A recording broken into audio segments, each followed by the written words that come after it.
everything. Even spied from the next table when me and my 26 male husband went on our first date, and Dad did the same when he started dating his wife. I was the first person he called when his wife found out she was pregnant both times, and even while she was in labor, I helped him by text. So April, when I suspected I was pregnant, he was with me when I read the results of my test. Even helped me plan a cute way to tell my husband. We have been each other's rock, and I couldn't think of anyone better than him and my husband to be there while I'm in labor.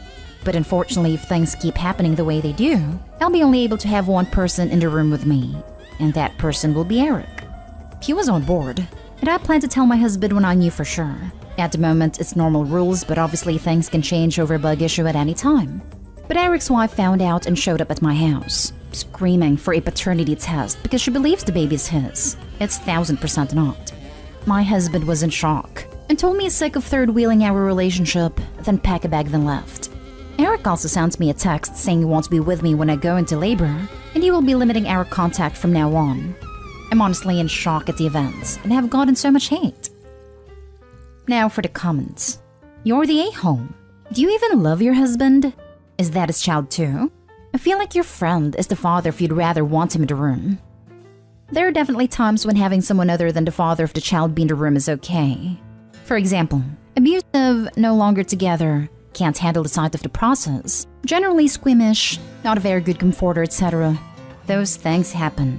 But there's certainly a list of okay substitutes and not okay substitutes.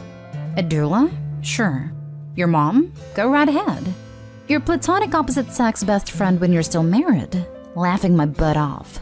You're the a-hole. Platonic opposite sex BFF, whose wife thinks your baby is actually an affair baby? Massive, you're the a-hole. She went nuclear for a reason. Your husband has a third person in the marriage. Eric. Eric's wife has a third person in the marriage. You. Look, I have a guy best friend and he's literally like my brother, and I tell him lots of things and he's a huge cheerleader of mine. However, I also have boundaries with him. I wouldn't be telling him I was pregnant over my own significant other first. I wouldn't be expecting him to be calling me as his wife was in labor. Like really, get your wife to the hospital, duh. You all can be close, but clearly both of your spouses feel like you have overcrossed a lot of lines. Why did you even marry your husband? Why did Eric even marry his wife? You're the a-hole. This comment is spot on. The part that jumped out to me was that Eric has decided to limit contact in order to maintain his marriage. That means he understands that there is a line you don't cross when it comes to marriage versus friendship.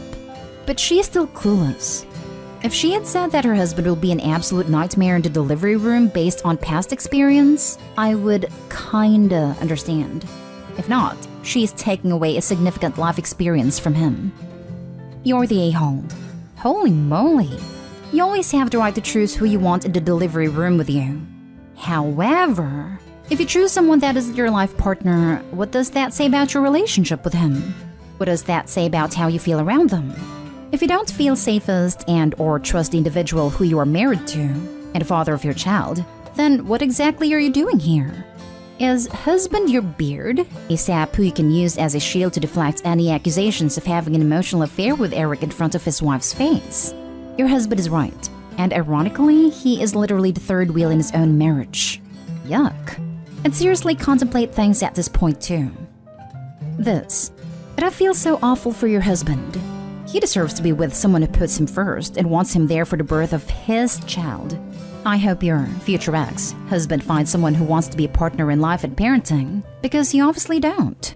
Sorry, but I think you're getting everything you deserve. Next story. Am I the a-hole for not wanting my parents to be anything more than guests in my wedding? I, 27 female, am the only child of an only child, my mom, and the son of a single woman, my dad, and we are firmly middle class. When I was 8, my aunt, her husband, and my nana were in a fatal car accident. As a result, my cousins, 6 male triplets, were taken in by my parents. Up until then, my mom was a teacher, but with the kids and all they needed, intensive therapy and constant reassurance, she quit her job to be a stay-at-home mom. My dad got a small inheritance from my nana that he used to pay off the house. As for my aunt's life insurance and her husband's, they were split into 3 and put in college funds for my cousins. From ages 8 to 13, my parents were too focused on my cousins that they forgot they had a daughter, and the money was so tight that I had to quit all of my hobbies. because my cousin's hobbies were expensive and that they needed to make sure that they maintained the same standard of living for them. At 13, my maternal grandparents sat me down. They said that my parents drained my college fund and that they were threatened by my parents of no contact if they tell me, but that I was old enough to keep the secret. They also said that they will be giving me what they could when I go to college. I guess that was it for me. I stopped seeing my parents as anything more than an egg and sperm donor at the point. Fast forward to when my cousin started going to college, and I guess my parents remembered that they had a kid, but I wasn't interested in having a relationship with them beyond an occasional phone call. Now I am about to get married. I asked my grandpa to walk me down the aisle and my grandma to take on the traditional mother of the bride role for me. Then, because I'm direct like that, I handed my parents their invites in person and told them that they are welcome only as guests or not at all. They got angry, and when they asked why, I just laid it out on them. And now they are trying to apologize, but it is too little too late for me. My cousins contacted me trying to make me take it back, offered me what was left in their college fund since they didn't know that I didn't have one, to make it fair. I refused, of course. It's more the emotional neglect that hurts, not the money. But a friend said that I was too harsh, that I should forgive and forget. So am I the a-hole? Your parents are lucky you invited them. I hope you can have separate relationships with your cousins though. We do have a relationship. I never held it against them and they are genuinely nice people. I'm so sorry. This should never have happened to you. But I'm so glad you have your grandparents. Not today, Hall, and I'm happy you're honoring them on your day. Congrats on your upcoming wedding. I hope it's a beautiful day. I do have to add, your cousins didn't know, so maybe at some point you won't be mad at them, if even you are. Thank you for the congratulations, and I don't hold it against my cousins. They were actually going to be part of the wedding, but after some discussions, they preferred not to smooth things with the parents. Not today, Hall. It was really nice of your cousins to offer to make things fair, but it's not on them. They couldn't control what happened to them or how your parents treated them. That was your parents' job. It's understandable that they prioritized your cousins at first to make sure they were all settled in and recovering, but lying to you about your college fund and using it behind your back was awful, to be honest. Ultimately, they'll have to live with it as it is your wedding and your choice. Honestly, I don't even care about the college fund. It was a lack of care, making me give up my bedroom, refusing me therapy because I didn't need it, not like your cousins. Next story is titled, Am I the a-hole for telling my sister that she has always had it easy? Me, 25 female, and my sister, 25 female, were very close when we were young, but things changed when our father passed away and our mother had to raise us alone. She, according to me, has always favored my sister over me. It wasn't blatant favoritism, she still cared for me and loved me, but my sister was allowed to go to school dances, dye her hair, wear expensive makeup, buy expensive dresses, things which I wasn't allowed to do. My sister changed, and during middle school she became the popular girl, while I was the nerd. She often ridiculed me during school and I complained to my mother about this. She comforted me but never really did anything about the situation. All of this built up resentment for my sister inside me. Every day when I went to school, I had to face her torment.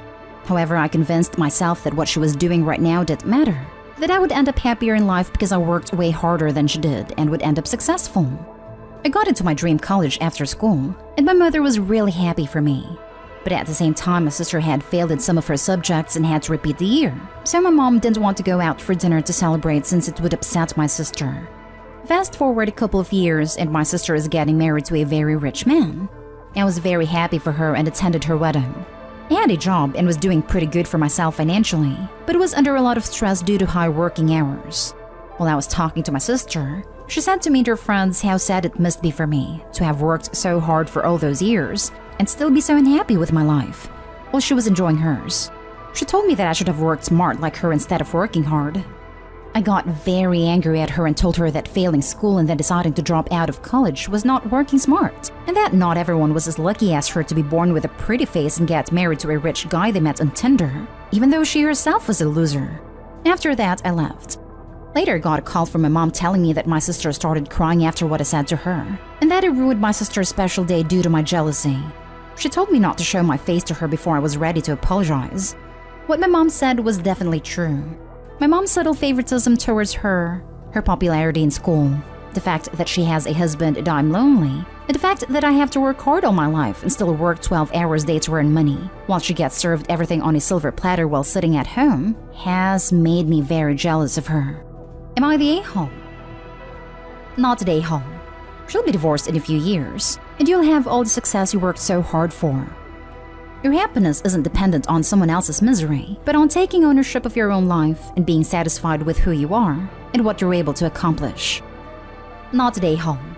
Your sister rubbing her success in your face while demeaning your hard work is horrible.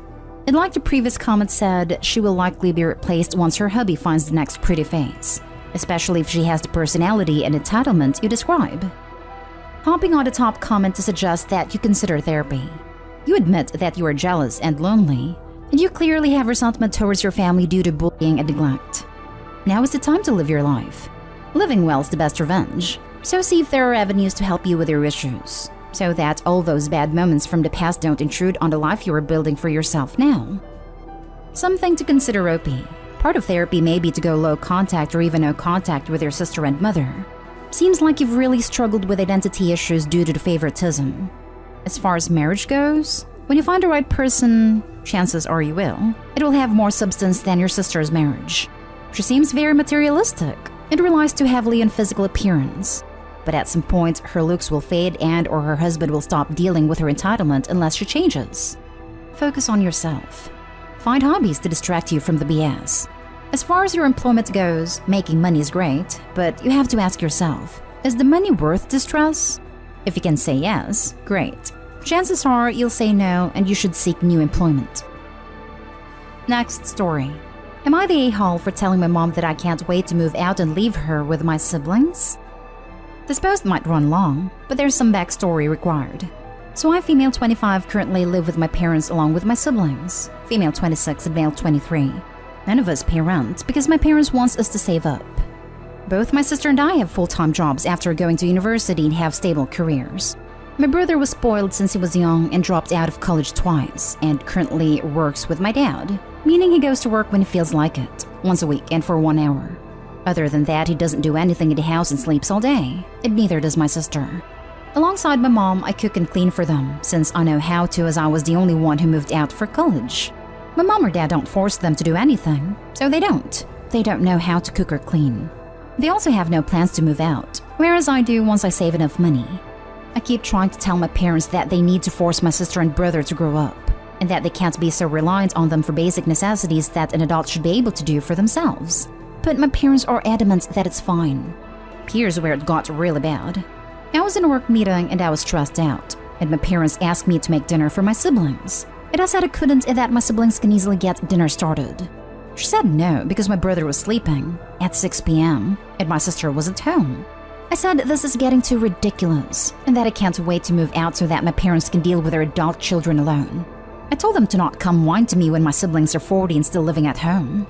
I feel terrible because my parents do a lot for me too, but I feel like the Cinderella of this story, and I feel taken for granted because I know how to survive as an adult. Not today, Hall. Your parents needed to hear that. Hopefully it will sink in.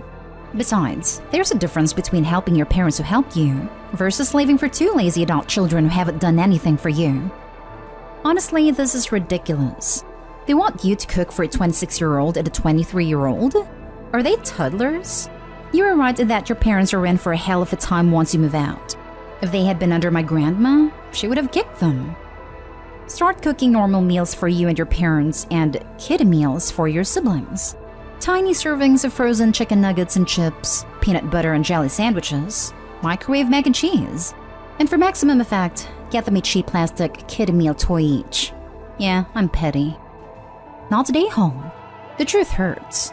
You should fast forward your plans to get out of there. Your peace of mind will thank you. Now for the last story. Am I the a-hole for asking my son on my parents' behalf to stop speaking his native language? I am originally from Egypt, but moved to Sweden after I unintentionally became pregnant while on vacation several years back. My parents were enraged at the news, since I wasn't married to the father of my child, so I decided to separate from them and move to Sweden and married my husband. We now have a son, 15, and our cat. I recently convinced my husband and son to move to Egypt, and things have been a little rough. Our son has been fighting me left and right. One of the main reasons I wanted to move back was because my parents and I have made peace, but they do not want any Swedish spoken in their presence as it isn't their language.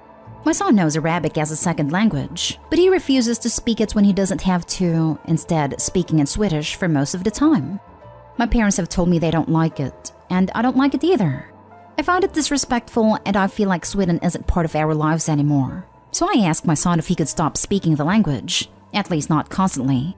He called me Nahal and hasn't spoken to me. I don't want to involve my husband because he's been very stressed lately. I hope someone sees my point of view. Now for the comments. This may be the post that earns A-Hall of the Week. Sweden is all your son has ever known. That's his entire life that you just appended to please your honestly awful parents. Saying that Sweden isn't part of our lives anymore is horrid. The world doesn't revolve around you or your desires. You sound like a narcissistic parent based on those comments, and your complete disregard for your son's emotional state. You're the a-hole. Exactly this. Sweden may no longer be part of your life, but it is very much of your son's life. It is all he has known until you persuaded your family to move to please your parents, who has suddenly had a change of heart and want to know you. Sweden will also be part of her life in the future. Her husband is Swedish. Unless they fully cut contact with his family and all friends from the past 16 years. Pretty sure Sweden will be her son's entire life when he escapes her in 2 to 3 years.